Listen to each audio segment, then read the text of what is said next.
que como saben es para hacer alusión al día de hoy, que es 10 de septiembre, que se celebra el Día Mundial de la Prevención del Suicidio, que bueno, es un gran problema sanitario que tenemos mundialmente siempre, por lo que el tema del día de hoy es el cómo no llegar al punto de suicidio, que va a ser dada por el disertante psicólogo Augusto Méndez, que también es profesor de la Universidad Latina. Y si tienen algunas preguntas, lo pueden hacer vía chat del Zoom, que al final se va a dar un lapso de tiempo para las preguntas, y también la lista de asistencia se va a estar mandando al final de la ponencia. Sin más que decir, bienvenido, doctor, un gusto tenerlo aquí de verdad con nosotros. Adelante, tiene la palabra. Como no, Susana, muchísimas gracias. Espero que todos estén muy bien el día de hoy, que tengan una muy buena noche. Bueno, pues sí, mi nombre es Augusto Méndez, soy psicólogo clínico de profesión, soy docente también en la Universidad Latina, dentro del área de la Escuela de Psicología, y también soy docente en la Facultad de Medicina, dentro de la Cátedra de Psicología. Y bueno, el día de hoy vamos a hablar de un tema, como bien menciona Susana, que tiene un impacto importantísimo en la sociedad y en todo lo que tiene que ver con la salud en general. A pesar de que es un tema de salud mental, es un tema que, digamos, golpea todas las áreas pertenecientes a las personas, a la población en general, tanto a nivel social, familiar, económico. Y lo importante de todo esto, y como quise tratar de enfocarme en esta disertación de 1 hora, 45 minutos más o menos, es más que todo identificar y hacer un poquito de docencia sobre cómo nosotros podemos actuar en temas del suicidio. ¿Okay? Entonces, vamos a empezar, primero que todo, con algunas cosas sobre el suicidio. ¿Qué es realmente esto del suicidio? Y cuando nosotros escuchamos la palabra suicidio, las reacciones pueden ser diversas. Pueden haber reacciones tanto de miedo, pueden haber reacciones de sorpresa, puede haber reacciones en algunas veces de tristeza.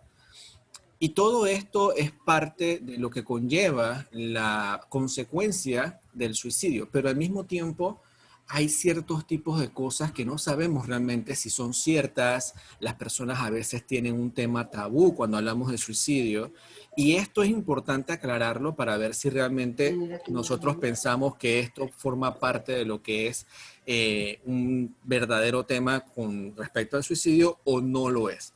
Y en este caso, pues presento esta primera lámina. Igual me gustaría que la tengan ahí hasta el final, que la volvamos a revisar. Y muchas de estas preguntas que ustedes ven acá, si son verdaderas o falsas, quisiera que ustedes vayan analizándolas y al final de todo esto, de esta presentación, respondan cómo se sienten o qué piensan acerca de ellas. Por ejemplo, hablar de suicidio es una mala idea y puede interpretarse como un estímulo para poder hacerlo, o sea, para poder cometer el suicidio.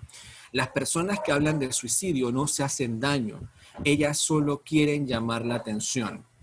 El suicidio siempre ocurre sin advertencia y es impulsivo. Las personas que intentan suicidarse en verdad quieren morir o están resueltos a acabar con sus vidas. Cuando una persona da señales de mejoría o sobrevive a un intento de suicidio, está fuera de peligro.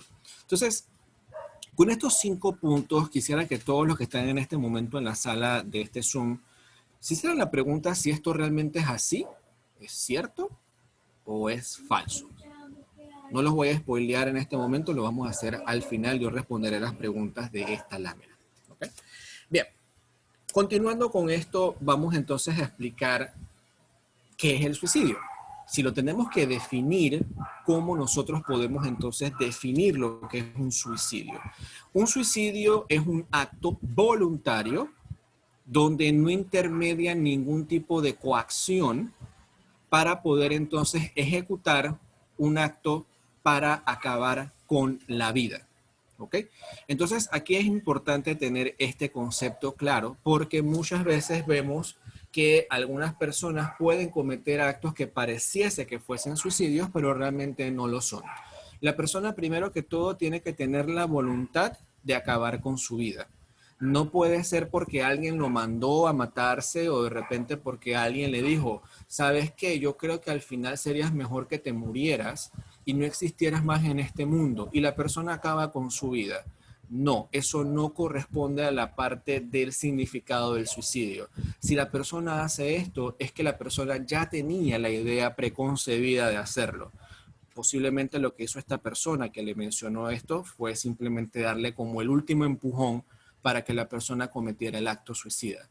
Entonces, el acto del suicidio tiene que ser voluntario y tiene que ir con el objetivo de acabar con la vida, no para hacer daño, no para poder quedar lisiado, no para quedar inválido, no para hacer un susto. El objetivo de esto es acabar completamente con la vida. Ahora, este tema del suicidio es un tema bastante amplio, bastante amplio. Así que voy a tratar de hacerlo un poco resumido. Sin embargo, yo les recomendaría mucho que si ustedes quisieran más información al respecto, yo les voy a dar ahora más tarde un par de páginas donde podrían seguir esa información y poder buscar más información al respecto y conocer los diferentes temas acerca del suicidio, porque esto es un tema súper grande. Y lo importante de esto es que el suicidio abarca de forma global este intento autolítico, o sea, el intento de acabar con la vida. Sin embargo, como la mente humana, todo esto tiene también diferencias a nivel de conceptos. El suicidio, digamos que es el acto consumado de poder entonces acabar con la vida. Sin embargo, antes de esto van a preceder ciertas fases o ciertas etapas donde la persona va a presentar algún tipo de situación que pueda de repente acontecer contra su vida. Aquí hay algo muy interesante. Todos, absolutamente todos, en algún momento de nuestra vida, hemos tenido o vamos a tener una sensación o un pensamiento referente a la muerte, lo cual no significa que nosotros vamos a querer cometer suicidio, que eso quede bien claro. Pero por esa misma razón es que nosotros a nivel de salud mental se ha hecho entonces un estudio de muchísimas décadas con respecto a poder conocer justamente cómo funciona este tema de las diferentes formas en las cuales la persona interpreta y reconoce la muerte. Vamos a comenzar entonces primero hablando sobre el primer tipo de pensamiento que tiene que ver con el tema de la muerte. Y este tema se llama pensamientos intrusivos esporádicos. Son pensamientos pasajeros, son pensamientos que de repente llegan a la cabeza de la persona, llegan a la mente de la persona y son de tipo curiosidad acerca de la muerte. Son pensamientos que no necesariamente tienen que ver con un pensamiento de acabar con su vida, simplemente llega un pensamiento como que, ¿y qué tal si yo me tiro en este momento? Ya está esperando que venga el metro. En ningún momento quiere morirse la persona, pero le salta el pensamiento de que, ¿qué tal si yo me tirara? Y nuestro cerebro tiene la capacidad de poder hacer una representación cognitiva del futuro. Es realmente como si fuera una especie de máquina del tiempo. Nos pone a nosotros mismos a tener situaciones simuladas, donde nuestro cerebro entonces va a ejercer simulaciones constantes con respecto a lo que estamos haciendo. Entonces la persona puede ver a sí misma, verse una imagen de sí misma saltando al lado del metro y ver que el metro le pasa por encima. Pero eso no significa de que sea un intento de muerte. ¿Okay? Eso sencillamente es un pensamiento que salta a la vista y es un pensamiento que todo el mundo puede tener. Luego, el siguiente nivel es un pensamiento de morbosidad. En este caso, ya la cosa toma un matiz distinto. Acá lo que nosotros vamos a ver es pensar sobre la muerte o pensar en morirse, pero no necesariamente a través de uno mismo. Es decir, no estoy pensando en yo mismo acabar con mi vida. Estoy pensando en qué pasaría si yo me muriera. ¿Qué pasaría despierto? ¿Qué pasaría si el día de mañana yo no abriera los ojos en todo el día y cómo la gente estuviera conmigo? ¿Qué la gente me escribiría en mis redes sociales si yo mañana estuviera total y absolutamente muerto? Eso, son pensamientos de morbosidad. Fíjense que todavía no hemos llegado a un nivel donde podamos decir que es un nivel de riesgo verdadero. ¿Ok? Son pensamientos que todo el mundo puede tener y en algún momento pueden pensar, oye, yo me he puesto a pensar, ¿y qué pasará si yo de repente yo mañana me muero? ¿Qué me escribirá la gente en Facebook? ¿Qué me escribirán? De repente, ¿cómo se sentirá eso? ¿Será que de repente alguien me escribe algo bonito? ¿Será que la gente de repente escribe cosas feas de mí en la pared de Facebook? ¿Qué escribirán? Entonces, ese tipo de pensamientos se llaman pensamientos de morbosidad.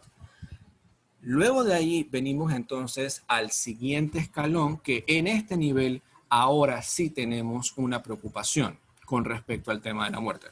Y aquí estamos hablando entonces de pensamientos meramente suicidas.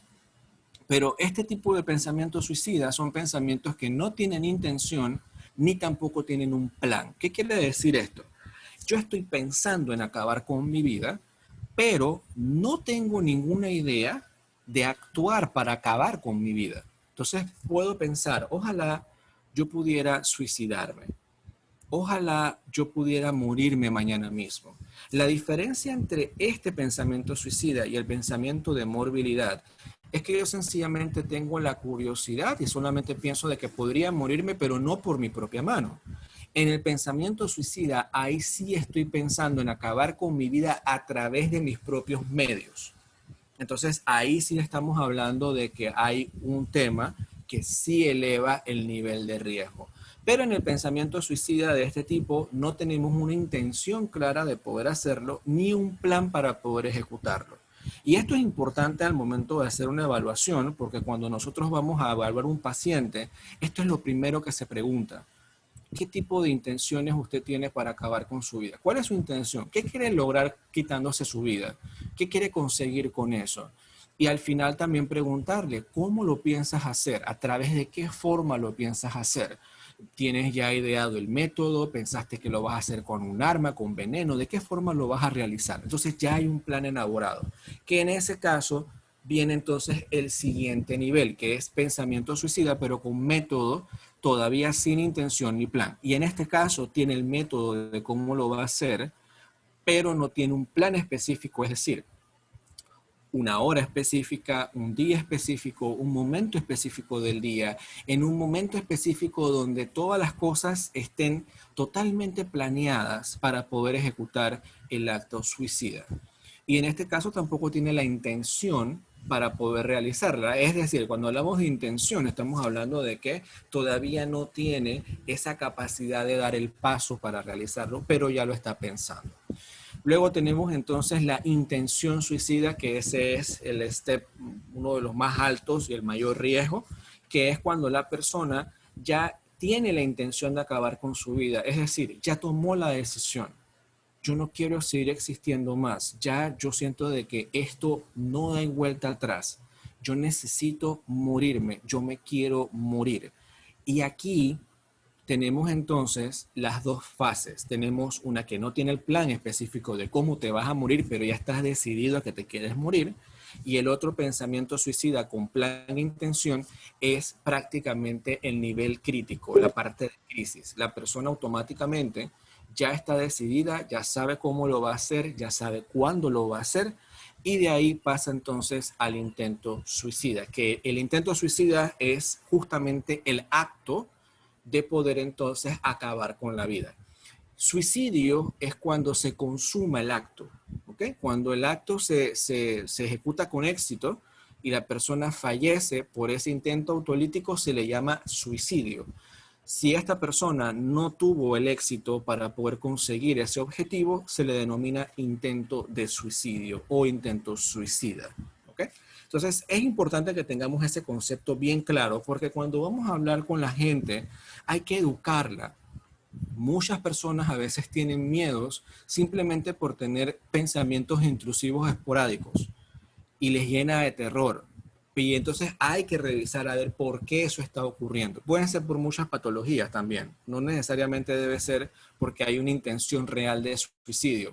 Muchas veces, por ejemplo, en la práctica clínica, hay pacientes que tienen, por ejemplo, ataques de pánico Y en los ataques de pánico puede aparecer un pensamiento intrusivo esporádico. Por ejemplo, de repente me aparece el pensamiento de que me quiero tirar del balcón. Y no es un pensamiento suicida como tal. No, yo no me quiero morir. Yo no, en ningún momento, yo tengo un hijo, tengo mi esposo, yo no quiero morirme, pero me aterra demasiado tener el pensamiento cuando tengo el ataque de pánico de que yo me pueda tirar del balcón. Entonces, es un pensamiento intrusivo, no es un intento suicida, ni tampoco una intención suicida. ¿Ok? Eso es para poder quedar esa parte clara. Entonces, ahora, la pregunta del millón. ¿Cómo yo sé que una persona tiene un tipo de nivel o un tipo de riesgo de suicidio? ¿Cómo yo identifico eso en las personas? Bueno, tenemos varias fases. Digamos, la más evidente es cuando las personas ya te dicen la ideación, o sea, ya te dicen el plan, te dicen cómo lo van a hacer, te dicen ya la forma en que lo van a realizar, ya te dicen y tienen todos los preparativos. Y aquí hay algo importante. Las personas muchas veces pasan desapercibidas, pero dan siempre señales con respecto al tema del suicidio.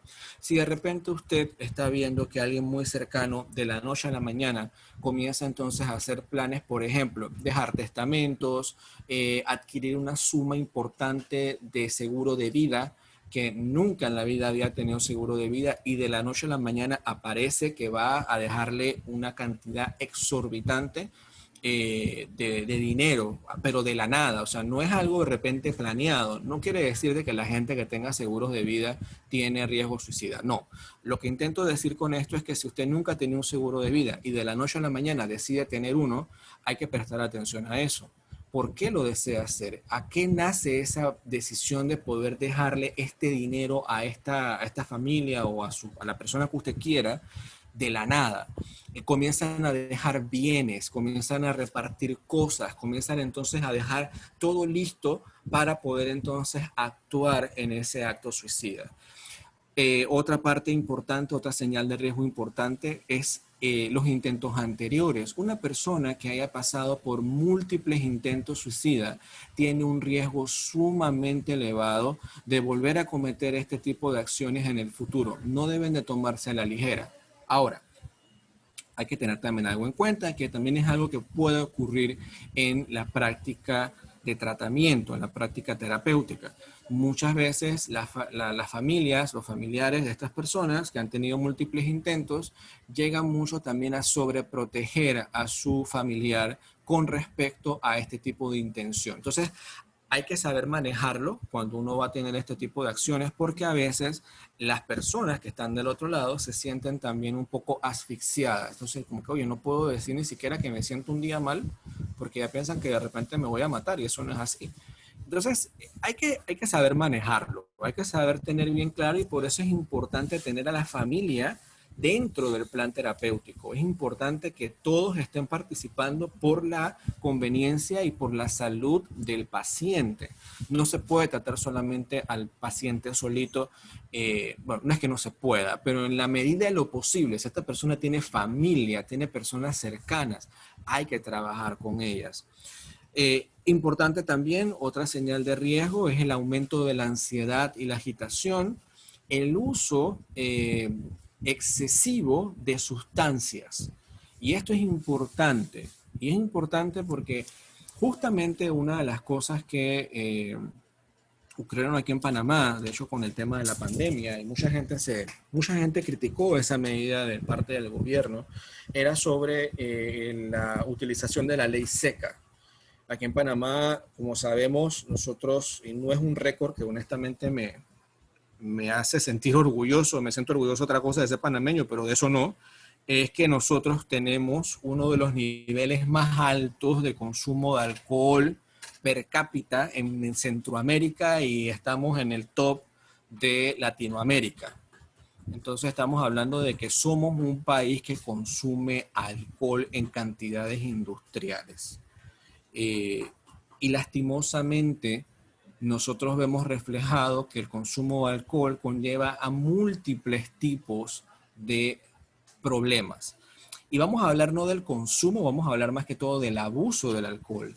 Y en ese caso, el tema del suicidio es importantísimo porque las personas que comienzan entonces a tomar sustancias como alcohol, marihuana, otro tipo de drogas, comienzan entonces a presentar características que pueden propiciar una situación de riesgo. Es súper elevado. Aparte de eso, también sabemos que el alcohol o su abuso también conlleva el tema de violencia. Pero bueno, eso será tema para otra charla con respecto a la violencia. El aumento de la desesperanza. La desesperanza es una de las características importantes al momento de hablar con una persona que tiene un riesgo suicida. De acuerdo a las investigaciones que se han hecho desde los años 60, realizadas casualmente por uno de los mayores exponentes en la terapia psicológica, la terapia cognitiva psicológica, llamada Aaron Beck, él realizó estudios en pacientes con depresión y pacientes con riesgo suicida. Y él encontró que hay una alta correlación del nivel de desesperanza con el nivel de riesgo suicida. Lo que encontró fue que a mayor desesperanza, mayor entonces es la ideación y el intento suicida. Y esto es básicamente la desesperanza. La podemos definir como la manera en la cual las personas pierden cualquier tipo de forma de ver el futuro. No me refiero a ver el futuro como una bola de cristal, no, me refiero es a tener planes acerca de qué quisieran llegar ellos a tener más adelante, poder verse hacia un futuro, cómo yo veo el tema de la pandemia, cómo yo veo después que nosotros regresemos a esta situación, a esta mal llamada nueva normalidad, cómo yo me voy a ver dentro de un trabajo, voy a conseguir esto, voy a poder lograr continuar mis estudios, me voy a poder graduar. Esos son los temas de la esperanza. O sea, yo tengo esperanza que a pesar de que tenga tanta porquería en este momento, en un par de meses eso cambia y las cosas van a ser mejor. Y no todo es malo para siempre. Estamos bastante fregados ahorita, pero más adelante eso va a mejorar. En la desesperanza eso no ocurre. Y la desesperanza lo que va a ocurrir es que todo va a ser absolutamente negro o gris. No va a haber matices de colores en ningún momento. Y entre más pesimista se vuelva la persona y más desesperanzada esté, más riesgo va entonces de tomar la decisión que al final no vale la pena seguir viviendo porque todo va a ser un problema. Entonces, la desesperanza es importantísima al momento de ver esas señales de riesgo en las personas. Resistencia a ser ayudado, pues la persona no quiere tener ayuda. Vemos que la persona está mal, vemos que la persona está pasando por un momento triste, está llorando a cada rato, está irritable. De una u otra forma, la persona comienza también a presentar situaciones donde no desea obtener ayuda de ningún tipo. La estás pasando mal, estás pasando problemas, pero rechazas todo tipo de ayuda. Esa es otra señal de alerta. Retirarse de los amigos. Si nosotros comenzamos a notar que este amigo que antes siempre jugaba con nosotros, aunque sea online, siempre estaba en el chat de WhatsApp, siempre estaba pendiente de nosotros, y de la noche a la mañana se fue retirando poco a poco, y la persona comienza a volverse cada vez más solitaria, de repente, eso es importante tomarlo en cuenta. Hay que ver qué es lo que está pasando y preguntarle, y ahora vamos a ver cómo son las formas en las cuales podemos ayudar a la gente con este tipo de señales para poder entonces ayudarlos. Rabia o ira sin control, buscar venganza. Ya no solamente el tipo de venganza hacia otra persona, también la venganza contra el sistema. Si de repente una persona siente que todo esto que está pasando de la corrupción y demás es insostenible y tiene demasiada ira porque no sabe cómo manejar la situación, eso también es una señal de peligro. Vivir sin cuidado, es decir, la persona no tiene ningún tipo de cuidado en su aseo personal, no le interesa ni siquiera si se baña, si come, si las demás personas que están a su alrededor también tienen esos enseres y demás.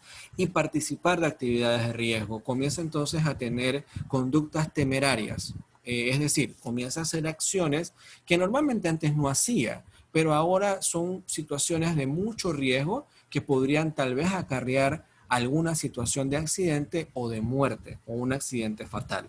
Entonces la persona comienza a tener este tipo de manifestaciones. ¿Cómo nosotros podemos entonces identificar los niveles de riesgo? Bueno, la literatura nos dice que hay 3 tipos de niveles de riesgo de ideación suicida o de riesgo suicida.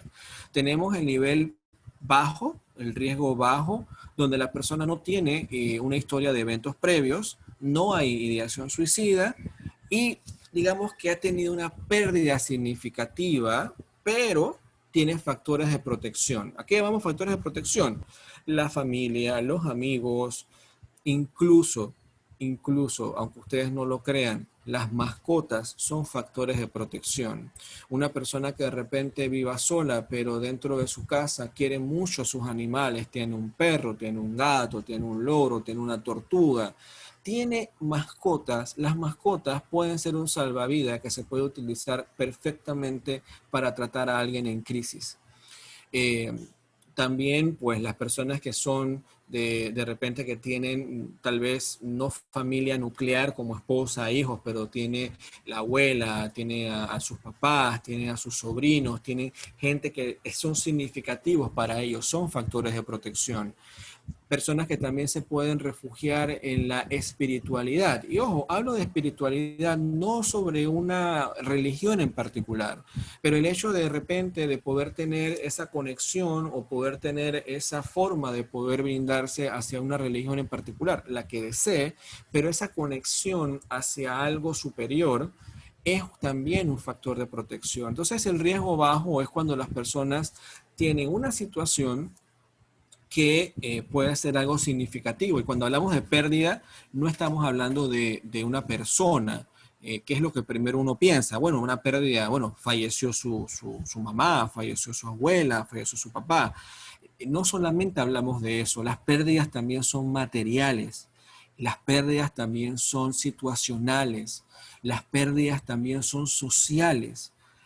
Pérdidas, por ejemplo, yo trabajaba y ya tengo 6 meses que no trabajo, esa es una pérdida. Bueno, no perdí mi trabajo, pero estoy con contrato suspendido, esa es una pérdida. Tengo 5 meses que no veo a mi familia, esa es otra pérdida. Entonces, si se dan cuenta, son situaciones que a todo el mundo le puede afectar. Pero la diferencia entre una y la otra va a depender mucho tanto del factor interno, que eso lo llamamos la resiliencia, y el factor externo, que son los factores de protección. El riesgo medio tiene que ver ya cuando la persona tiene una ideación o deseo de morir, cuando la persona ya está consumiendo y abusando de drogas y alcohol y también tiene relaciones muy conflictivas con sus pares, con otras personas que le rodean. Y el riesgo alto lo vamos a tener cuando la persona ha tenido múltiples intentos anteriores de suicidio y que la ideación suicida está presente total y absolutamente en el paciente. Comienza ya a planificar su muerte, ya sabe qué elemento va a utilizar, ya sabe el día, la hora, el momento exacto, el lugar exacto, la forma exacta, tiene todo detallado indicando cómo lo va a realizar. Ahora bien, la pregunta es, ¿cómo nosotros podemos abordar a una persona que nosotros conozcamos que tenga una situación como esta? Y lamentablemente nosotros es como una situación que desearíamos no vivir o desearíamos no experimentar porque nos llena de miedo, nos llena de frustración, nos desesperamos.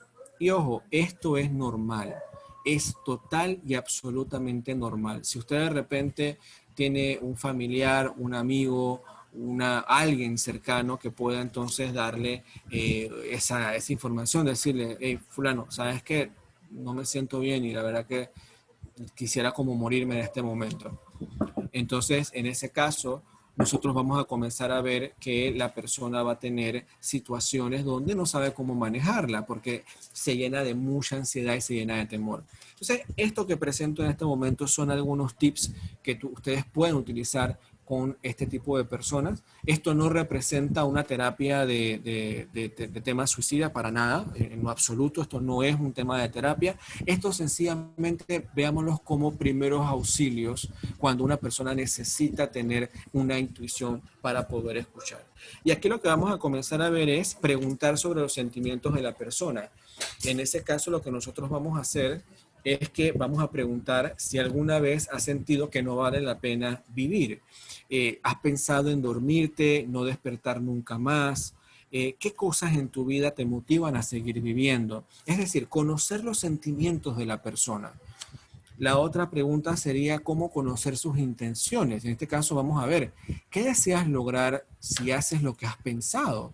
¿De qué forma estas cosas harían más o menos probable, o qué cosas harían más o menos probable que tú trates de matarte? Y ojo, muchas personas piensan que mejor no utilizo la palabra matarte o matar, te vas a matar, y yo prefiero mejor como suavizarlo de que, bueno, hacerte daño. Ojo, hay que tener cuidado, porque el hecho de que usted diga no hacerte daño, la persona se va a decir, no, yo no me quiero hacer daño, yo me quiero morir, yo no quiero hacerme daño. Daño es agarrar un cuchillo y hacerme una cortada, pero no morirme. Y sí, me hice daño, me estoy sangrando ahorita, pero no me estoy matando.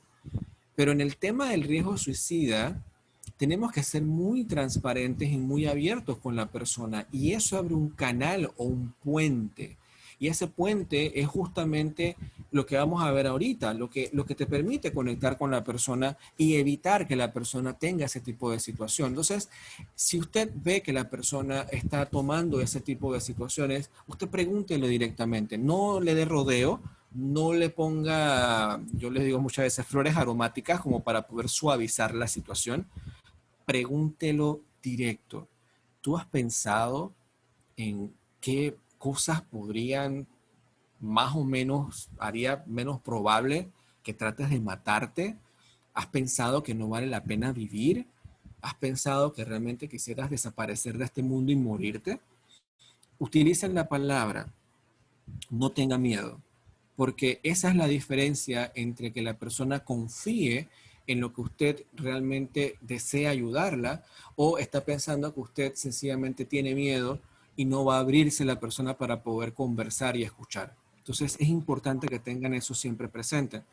Conocer el estado emocional de la persona. Existen cosas donde te sientes culpable o te culpas a ti mismo, y también preguntarle, ¿has tenido dificultades para dormir, para comer, en tus actividades diarias? Y tratar de motivar a la persona una vez que usted haya abierto el espacio en poder entonces buscar ayuda profesional. Y en este caso vamos a ver entonces cómo apoyamos a una persona en riesgo suicida. ¿Cómo nosotros podemos hacer para que la persona que tenga una situación como esta se sienta bien con nosotros? La primera sería asegurar su seguridad. Si usted está con una persona, en la medida de lo posible, obvio, tratar de remover cualquier tipo de peligro en su ambiente. Es decir, si de repente usted sabe que la persona está rodeada de cuchillos, si la persona está rodeada de venenos, si la persona tiene un arma de fuego, si la persona tiene alguna situación donde pueda poner en riesgo su vida, tratar de llevarla a un lugar o alejar todo ese tipo de peligros del lugar, digamos que alejarlo de la persona para que la persona entonces no tenga la facilidad o la impulsividad de tomar ese método para poder acabar con su vida. Si usted no está en ese lugar, lo ideal sería entonces llamar a una línea de crisis o un servicio de emergencia. Cuestión de que la persona pueda tener un contacto directo con un profesional para que pueda entonces manejar este tipo de crisis. Pero digamos que la persona no tiene la facilidad, pero usted sí puede estar con ella o con él. En ese caso, una de las cosas que se recomienda muchísimo es no juzgar a la persona. ¿Cómo juzgamos a un individuo? ¿Pero por qué estás pensando eso? ¿Pero, pero por qué razón te quieres matar? Estás bobo. ¿Por qué estás haciendo eso? Tú sabes lo que vas a causar si tú te mueres. O sea, de verdad, no estás pensando bien. Ese tipo de comentarios son comentarios juzgadores y son las cosas que no se deben decir. No debe hacer ningún tipo de aseveración que pareciese un tipo de juicio. ¿Ok? Porque esto lo que va a hacer es que la persona se va a sentir más sola. Yo pensé que contigo era la única persona que podía hablar y desahogarme, pero ya veo que tú eres exactamente igual que X persona o X situación que hace que tenga la intención de morir. Entonces, ¿qué hago? Bueno, no lo juzgo, pero entonces, ¿qué realizo? ¿Cómo lo manejo? Bueno, primero, escuchar con empatía. Y escuchar con la empatía es escuchar de manera sincera y atenta, poniéndose en los zapatos de la otra persona, pero siendo genuinos. ¿Qué es ser genuino? No decir, por ejemplo, bueno, yo te entiendo lo que tú que estás diciendo. No, no lo estás entendiendo, porque no estás viviendo la historia que él está viviendo y no estás viviendo en su mente. Por lo tanto, no puedes entenderlo. Pero puedes decir como, mira, ¿sabes? De verdad, comprendo lo que me estás diciendo. Se debe sentir de la patada que te pase eso y Chuleta, de verdad que qué mal trip. Yo en tu lugar yo me sentiría súper mal. Claro, ahí yo estoy siendo empático, pero estoy siendo genuino. Yo no puedo entender tu dolor, pero si a mí me pasara algo así, de verdad estuviera bien mal. Pero al mismo tiempo, esa es una manera de decirlo, pero también usted puede sencillamente utilizar, mira, de verdad que nunca he pasado por lo que tú me estás comentando, pero en la forma en lo que tú me dices, puedo notar que te afecta un montón. Y no es para menos, por supuesto que te sientes tan mal. Qué tristeza, de verdad que me siento muy apenado contigo y me siento muy triste contigo. Usted está siendo genuino y abierto. ¿Ok? Tener paciencia. Estas personas que tienen crisis suicidas tienen sentimientos ambivalentes. Las personas que tienen ideaciones suicidas no están totalmente convencidas o no es que desean acabar con su vida simplemente porque son cobardes o son egoístas. Ese es otro mito. Las personas que tienen este tipo son personas que tienen una enfermedad, son personas que tienen una situación mental que necesita atención psicológica y psiquiátrica y son personas que no quieren morirse. Son personas que quieren acabar con un dolor emocional, pero no saben qué hacer, no saben qué forma encontrar para poder sentirse mejor. Entonces hay que tener paciencia. Muchas veces es difícil poder explicar todo lo que pasa cuando uno tiene un riesgo suicida. Entonces hay que tenerle paciencia a estas personas.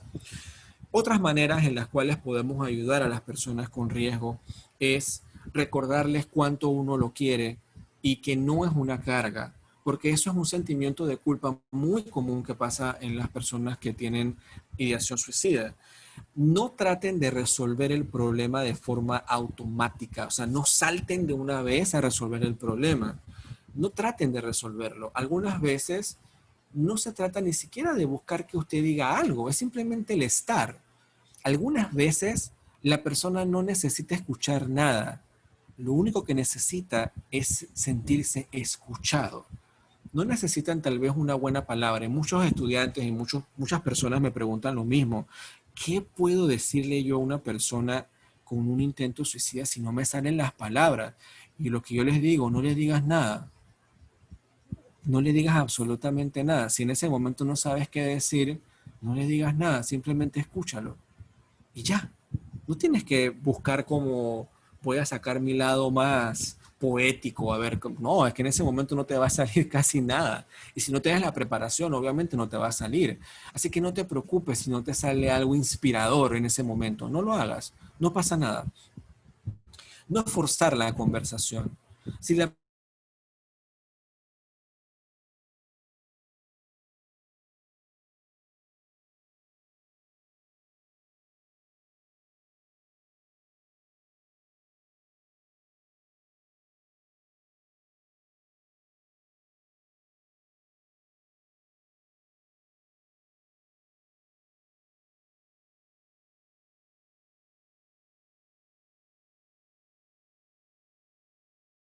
queda luchar a través de toda esta situación, de todo este problema.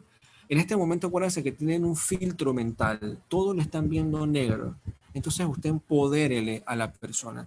Y por último, pues tenemos el tema de ayudar con una tarea diaria. Por lo menos si ya la crisis pasa, poder ayudar a que la persona se sienta útil, ya que aunque sea de repente hacer su cama, ayudar con la lavandería, traer las cosas del supermercado. O sea, todas estas acciones ayudan a decrecer la sobrecarga que tendrá mientras sale de esta situación que realmente lo tiene bastante mal. Entonces, por esta razón quise darles estos tips, estas formas de poder ayudar a alguien que lamentablemente pues en algún momento de la vida no los vamos a topar. Y más que ustedes que están dentro del área médica, es una situación que van a vivir día a día. Y por esa misma razón les mencionaba hace un momentito de cuáles eran verdaderos y falsos con la primera lámina. Y quiero decirles que todas las que están ahí son absolutamente falsas. Absolutamente todos los enunciados que aparecen ahí son falsos. Existen muchos mitos acerca del suicidio. Y lo importante en todo esto, chicos y chicas, es poder hablarlo y crear espacios para que la gente pueda desahogarse y pueda también compartir. Si ustedes conocen de una persona que está sufriendo o está pasando por un momento malo, no le haga absolutamente nada de daño poder hablar de esto. Puede decirle, comprendo tu dolor, ¿cómo puedo ayudarte? ¿De qué forma yo estoy aquí para poder ayudarte? Bueno, no puedo ayudarte. Bueno, estoy aquí para escucharte. Me duele verte así. Me preocupa verte así. No le diga cosas como quisiera que estés mejor. Obviamente quisiera que estés mejor, pero no es lo que usted debe dirigir su atención. Es decirle a la persona, no estás solo, cuentas conmigo. Y por eso me despido entonces ya para terminar usando esta frase de Gustavo Cerati, usa el amor como un puente. Y usar el amor como un puente es justamente eso, poder abrir las formas en las cuales podemos entrar con las personas cuando más lo necesitan a través del amor. Ese ser que está ahí del otro lado es un ser que significa algo para nosotros, significa muchas cosas para nosotros. Y todo lo que tenemos que hacer es darle un poco de amor, darle un poco de esa apertura y poder crear el espacio para que la persona, en este caso, si tiene alguna situación complicada, pueda encontrar un poco de alivio. Muchísimas gracias y bueno, dejo entonces para que hagan la parte de las preguntas y respuestas.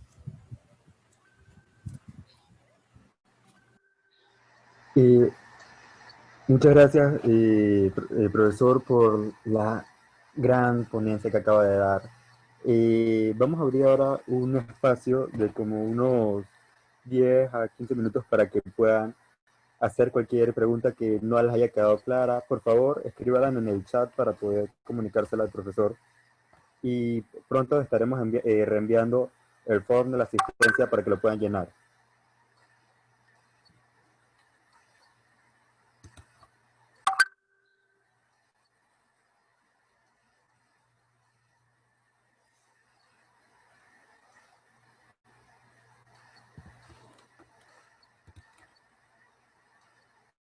Profesor, acaban de chatear una pregunta al privado para que pueda responderla.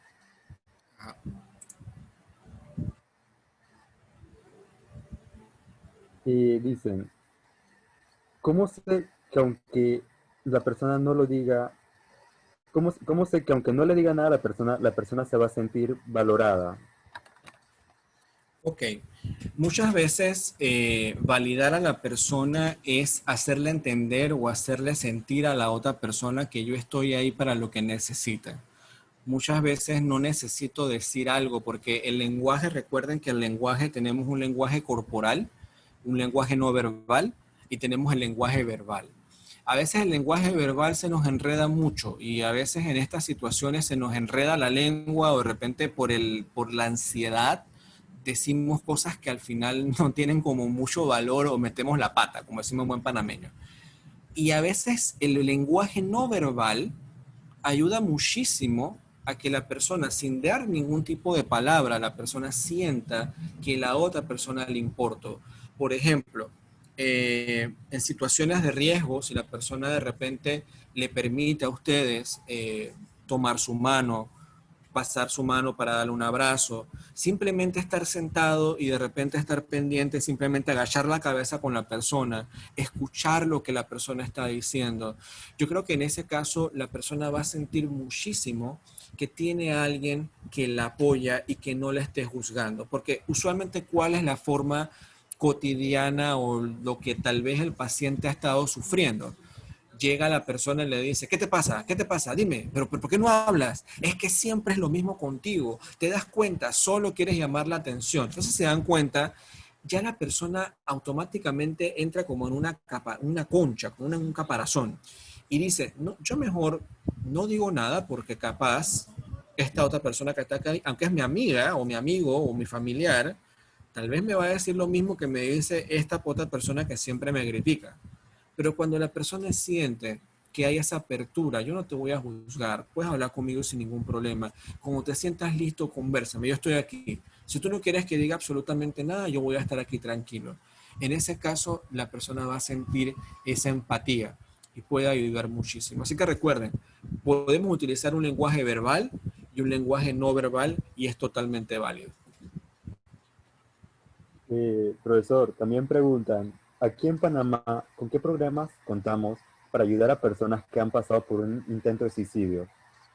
Ok, muy buena pregunta. Bien, casualmente esta mañana yo estaba en una reunión del MINSA con la OPS sobre casualmente una jornada virtual sobre la prevención del suicidio. Actualmente en Panamá no tenemos una ley donde podamos de repente abordar de una manera multidisciplinaria e integral a las personas que estén sufriendo por este mal.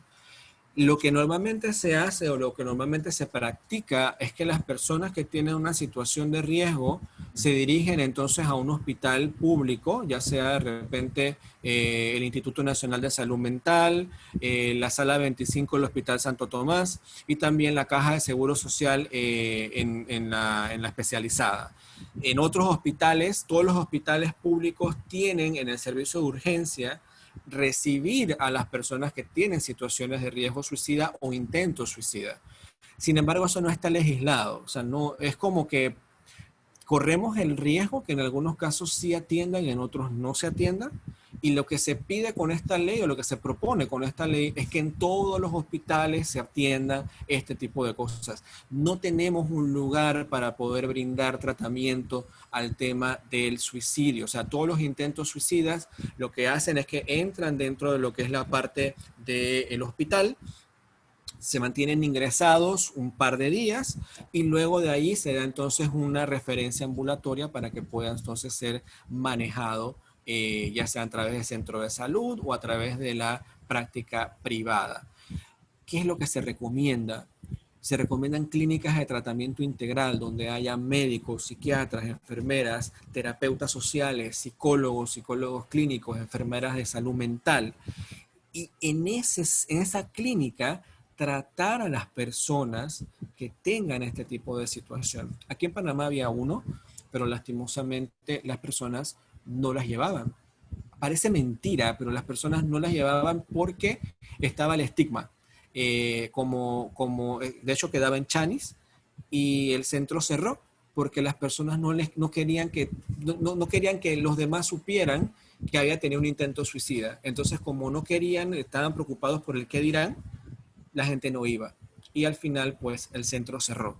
Se está buscando abrir nuevos espacios y buscar entonces este tipo de situaciones para que este tipo de tratamiento se dé más aquí en Panamá, que en otros países es algo totalmente normal y de hecho legislado por el gobierno.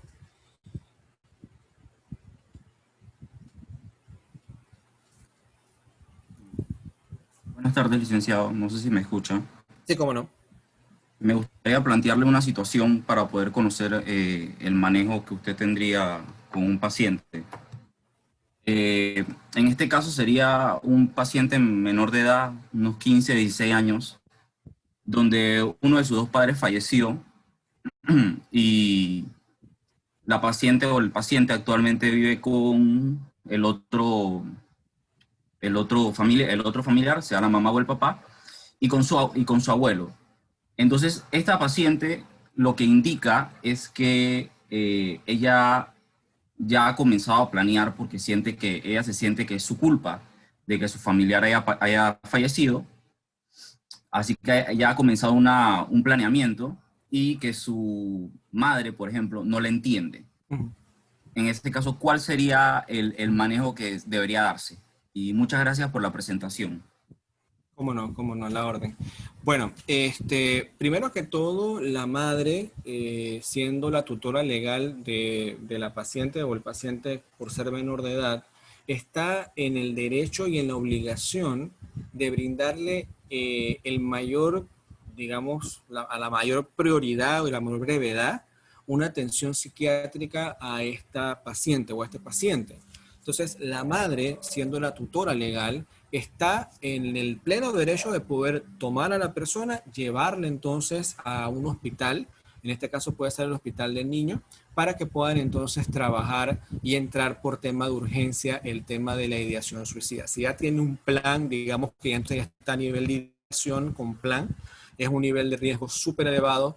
Ahí notamos también de que tiene entonces un agravante, que es la pérdida significativa de uno de sus padres, más el tema de la pandemia. Entonces ya estamos viendo de que hay muchos factores de riesgo, el factor de riesgo es muy elevado. En estos casos lo que se puede hacer entonces es que se remite a un hospital para que en el hospital puedan entonces darle atención de sala y puedan entonces internar a la paciente. Y sí, en algunos casos, los pacientes que ingresan, ya sean menores de edad o mayores de edad, en algunos casos van a tener que quedarse en el hospital un par de días. En algunos casos vamos a tener también que vamos a tener que aplicar medidas de restricción para que no, pues están muy agitados, por ejemplo, para que entonces no cometan de repente algún tipo de situación que sea de forma autolítica. Así que en este caso yo lo que recomendaría muchísimo es que la madre pueda dirigirse a un centro de salud, pero el centro de salud a veces demora demasiado. Yo lo que diría es que si tiene ya el pensamiento, que fuese directamente al hospital para que puedan atender el caso de urgencia.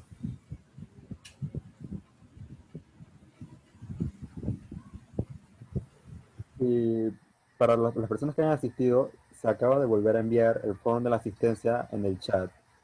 Y, profesor, hay otra pregunta.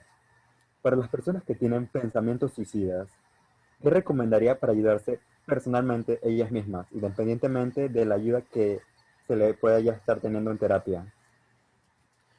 Ok, bueno, no entiendo muy bien la pregunta, pero las personas que ya están yendo a terapia y tienen situaciones de pensamientos suicidas, lo ideal es que en la terapia se vayan trabajando este tipo de pensamientos.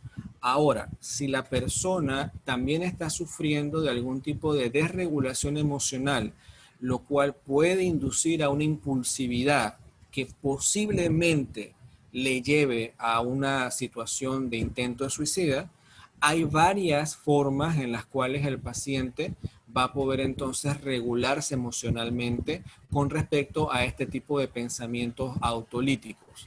Por ejemplo, si una persona está teniendo una situación de desregulación y comienza a tratar de cortarse, por ejemplo, con una gilet o un cuchillo, el famoso cutting, comienza entonces a cortarse, pero la idea del cutting no es matarse, la idea del cutting es sencillamente aliviar el dolor emocional que siente.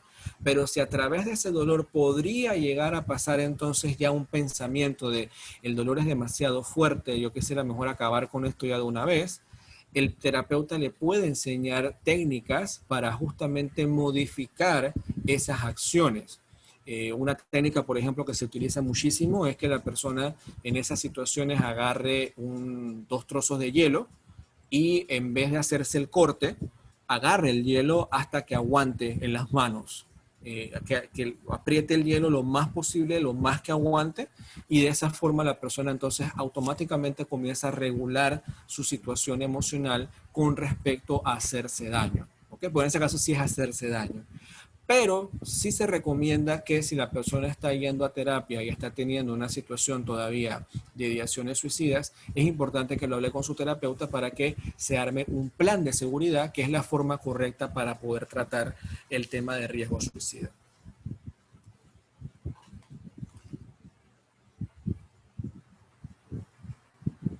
Claro, profesor, otra pregunta. Eh, ¿Cómo se puede aconsejar o apoyar a una persona que dice que ya no le encuentra sentido a la vida? Buena pregunta, buena pregunta. Bien, ahí tenemos el tema de la desesperanza. Y eso es justamente lo del sentido de la vida. No encontrarle sentido a la vida es la desesperanza. Les voy a dar un par de tips para que puedan utilizarlo con personas que ustedes conozcan. Y de hecho, si ustedes quieren hacerlo también en su casa, lo pueden hacer. Eh, yo lo aprendí de uno de mis maestros en la universidad, el profesor Fayo Betancourt, así que de verdad que muy un gran maestro. Y él es especialista dentro de la terapia cognitiva conductual en dar este tipo de salvamentos a la desesperanza. Por ejemplo, la primera técnica que les podría recomendar es hacer una lista de razones para vivir. Y esa lista de razones contrastarla con una lista de razones para no vivir y poder entonces darle un peso. Y uno comienza entonces a escribirlo. Mira, haz una lista de cuáles son las razones. Incluso, bueno, yo quisiera vivir porque yo quisiera cuidar a mi animalito, quisiera cuidar a mi perrito. Bueno, esa es una razón válida para vivir. Vamos a apuntarla. A ver, ¿qué otra razón tienes más? Bueno, yo la verdad que quisiera esperar a enero, quisiera esperar a enero para ver si de repente en enero consigo trabajo. Ok, excelente, vamos, ¿qué otra cosa? Bueno, quisiera también graduarme. Bueno, esa es otra lista. Entonces uno va haciendo una lista de las razones por las cuales vivir. Otro de los tipos de salvamento, de salvavidas que uno puede utilizar es también utilizar la respiración controlada. ¿Y la respiración controlada en qué sirve el tema de desesperanza? La respiración va a ayudar al tema de la ansiedad. Cuando una persona está desesperanzada, muchas veces va a comenzar a sentir ansiedad. Entonces, lo ideal es que con esa respiración uno vaya entonces dándose cuenta de que al final este tipo de situaciones pues no son del todo negativas y comienza entonces a tranquilizarse. Y el último salvavidas que les menciono, así rapidito, es hacer una visualización. La visualización es cerrar los ojos y quiero que te comiences a imaginar cómo te ves tú de aquí a el próximo año, o sea, el 9 de septiembre del 2021. ¿Cómo tú te ves? Quiero que te comiences a observar en ese momento. Sí, la gente va a tener mascarilla. ¿Cómo la gente sería en ese momento? El 9 de septiembre del otro año. ¿Cómo tú lo comienzas a observar? Y que la persona comienza a relatar y comienza a dar todos los detalles posibles. Esto es para poder hacer que la persona trascienda en el tiempo. No se quede estancada en el pesimismo del momento, sino que vea un poco más hacia el futuro. ¿Ok?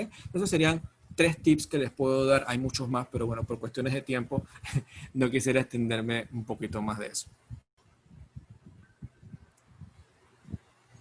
Profesor, preguntan que si estas personas con pensamientos suicidas siempre vendrán de la mano con la bipolaridad. Ok, no siempre. El trastorno bipolar, así como otras enfermedades u otros trastornos mentales, pueden tener un riesgo con respecto al tema suicida. Sin embargo, se ha demostrado que no todas las personas que sufren trastornos mentales van a tener un tipo de acción suicida y no todos los suicidas o los intentos suicidas tienen una comorbilidad de trastorno mental. Quiere decir que pueden haber personas que no tienen ningún tipo de trastorno mental y pueden cometer algún intento suicida o acabar con su vida si tienen éxito.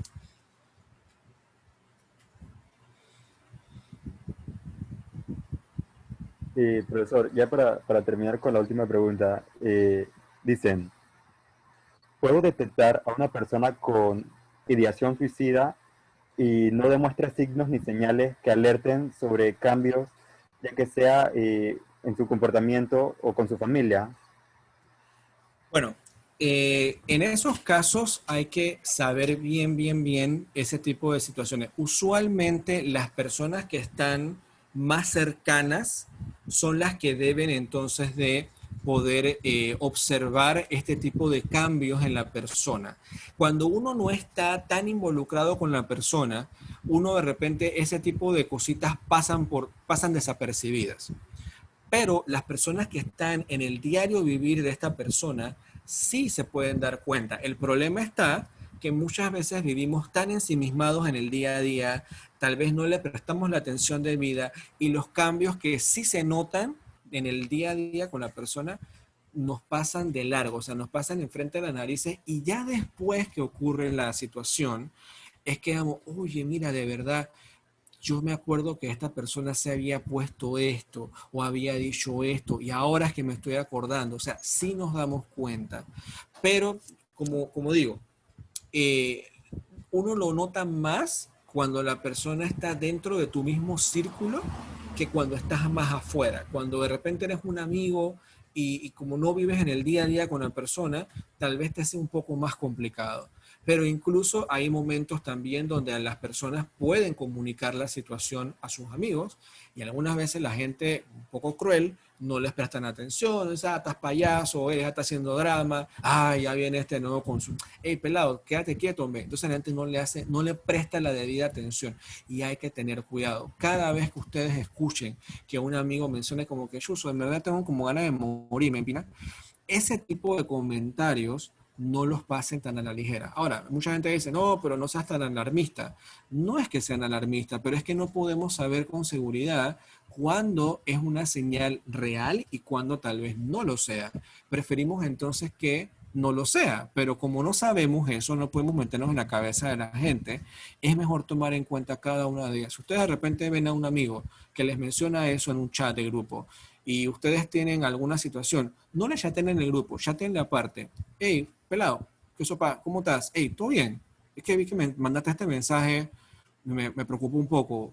¿Todo cool? ¿Estás chill? ¿Algo pasa? ¿Estás bien? Sí, no, más o menos, estoy ahí más o menos. Chuso, ¿cómo así? No, hey, cuéntame, tú sabes que hey, yo soy tu amigo, no te preocupes, soy tu friend, dale, cuéntame. Y ya usted abre el espacio, ¿ok? Entonces, uno tiene que estar pendiente de esas pequeñas cositas que a veces pasan desapercibidas y nosotros podemos hacer ese cambio. Gracias nuevamente, de verdad, profe, por esta súper interesante ponencia, que en verdad es un problema mundial que tenemos, de verdad. Y bueno, gracias a esta ponencia podemos tener como otro punto de vista acerca del tema, que como por ejemplo que se pensaba que era mejor no hablar sobre el tema por el miedo, era mejor eludirlo, pero en verdad los pacientes se pueden sentir más aliviados porque pueden confiar en alguien y bueno, como bien dijo, el amor es el puente como también una forma de tratamiento, pues. Y con esto damos finalizado a esta videoconferencia y de verdad, gracias y buenas noches a todos. Gracias, profe. Como no, a la orden. Muy encantado de que te pasen todas buenas noches y cualquier cosa, estamos a la orden.